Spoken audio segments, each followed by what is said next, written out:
Dream 11 एक बार फिर से हुआ बैन, क्योंकि सरकार के द्वारा जो हल्फनामा सुप्रीम कोर्ट में पेश किया गया है, जिससे यही पता चल रहा है कि ऑनलाइन मनी गेम का जो तार है वो मनी लॉन्ड्रिंग और आतंकवादी फंडिंग से है। तो इससे क्लियर पता चल रहा है कि जितने भी ऑनलाइन पेमेंट पे आधारित गेम है उस पर ताला लगना फिक्स हो गया है, क्योंकि इतना बड़ा जब हल्फनामा लगेगा तो फिर ये कहाँ से चलने वाला है। लेकिन ड्रीम 11 के लिए एक दो रास्ता अभी भी बचा हुआ है जिससे ये चालू हो सकते हैं। ये जो अपडेट बता रहा हूँ ये 27 नवंबर का है, क्योंकि 26 नवंबर को जो सुप्रीम कोर्ट में सुनवाई होने वाली थी, 26 नवंबर को जो सरकारी वकील थे वो हाजिरी नहीं लगा पाए थे, अपना हल्फनामा दायर नहीं करा पाए थे, तो इसलिए 26 नवंबर को इस पे कोई भी सुनवाई नहीं हुई।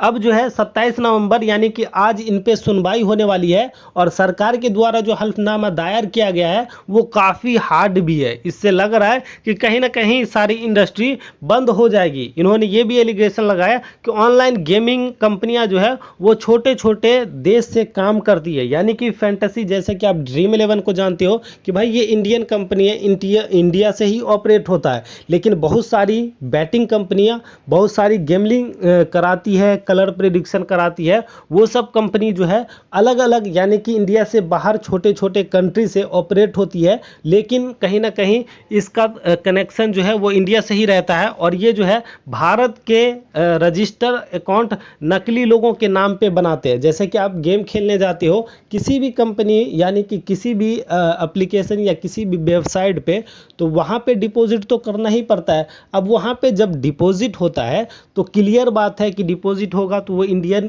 अकाउंट पे ही होगा। तो ये लोग भारत में रजिस्टर अकाउंट नकली लोगों के नाम पे बनाते थे, यानी कि अकाउंट इंडिया के नाम पे खुला हुआ तो भाई इंडिया में ही पैसा जाएगा, उसके बाद वो लोग जो है वो बाहर पैसा को ट्रांसफ़र करते थे। इन्होंने कह दिया कि पैसे गैर कानूनी तरीके से देश से बाहर ट्रांसफ़र किया जाता है। अब जब पैसा कहीं और जाएगा तो वो कहीं भी ट्रांसफ़र कर सकते हैं, लेकिन साथ में फैंटेसी पे भी एक बड़ा एलिगेशन लग रहा है कि फैंटेसी में भी कहीं ना कहीं गलत तरीके से गलत लोगों तक पैसा पहुंच रहा है। मान लो कि आप दो मेंबर यानी कि हेड टू हेड खेल रहे हो, दो मेंबर का कॉन्टेस्ट, एक तरफ आप हो यानी कि आपने एक टीम बनाकर कॉन्टेस्ट ज्वाइन कर लिया, और उस कॉन्टेस्ट का लिंक आप सामने वाले जिसको जिताना है यानी कि जिसको पैसे ट्रांसफ़र करना है उसको आपने लिंक भेज दिया और उसको कहा कि आप यहाँ पे टीम बनाकर ज्वाइन कर लो। अब यहाँ पे आपको सामने वाले को पैसे भेजना है तो आप जानबूझकर खराब टीम बनाकर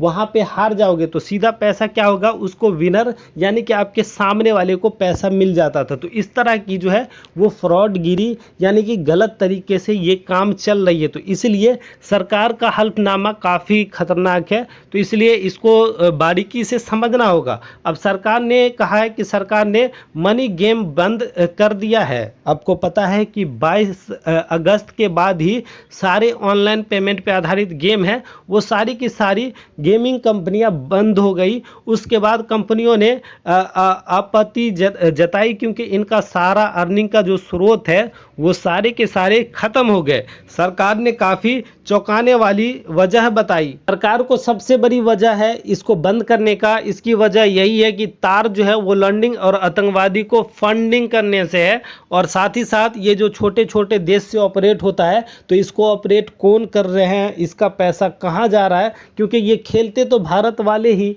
और भारत का पैसा कहीं और जा रहा है और वो किसको फंडिंग कर रहा है इसका कोई भी था पता नहीं रहता है। तो इसलिए इसको बंद करने का निर्णय लिया है सरकार, और ये एक तरह से देखा जाए तो बड़ा एक्शन है और इस तरह की एक्शन लेनी चाहिए। अब बात आती है कि ड्रीम 11 की वापसी होगी या नहीं होगी। तो वैसे तो ड्रीम 11 सिर्फ इंडिया में ही चल रहा था, ज़्यादा से ज़्यादा लोग जो है इंडिया के नंबर पे अलग अलग कंट्री से खेल रहे थे, तो लेकिन अकाउंट जो है वो इंडिया का ही चल रहा था। तो देखा जाए तो ये एक लीगल तरीके से चल रहा था, लेकिन इंडिया में भी एक दूसरे को एक्सचेंज पैसा स्मॉल लीग में हो रहा था। आप देख रहे हो कि 25,000 का कॉन्टेस्ट है। अब मान लो किसी को 50,000 सेंड करना है गलत तरीके से, तो दो contest head to head member का यानी कि दो मेंबर का दो कॉन्टेस्ट ज्वाइन करेगा, उसको लिंक भेज देगा और उसको जितवा देगा, उसको पैसा पहुंच जाएगा। तो भाई यहाँ पे आप पैसे लिमिट कर दो, आप 500 1000 का ही लिमिट कर दो, और साथ में मेगा कॉन्टेस्ट जो 49 रुपये का चल रहा था, 49 रुपये 59 रुपये, जहाँ पे मेगा कॉन्टेस्ट रहते थे, मेगा कॉन्टेस्ट, इस तरह के कॉन्टेस्ट को चलानी चाहिए, क्योंकि देखा जाए तो ये फैंटेसी एक तरह से लीगल तरीके से काम कर रहा था अगर इसमें स्मॉल लीग को हटा दिया जाए।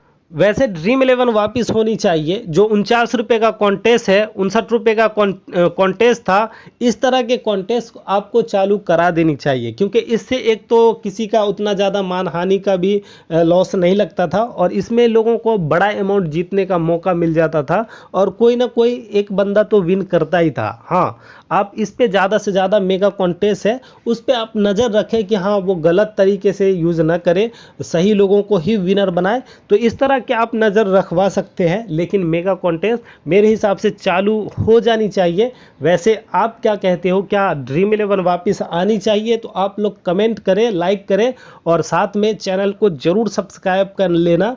मिलते हैं अगले वीडियो में नए अपडेट के साथ, तब तक के लिए थैंक यू।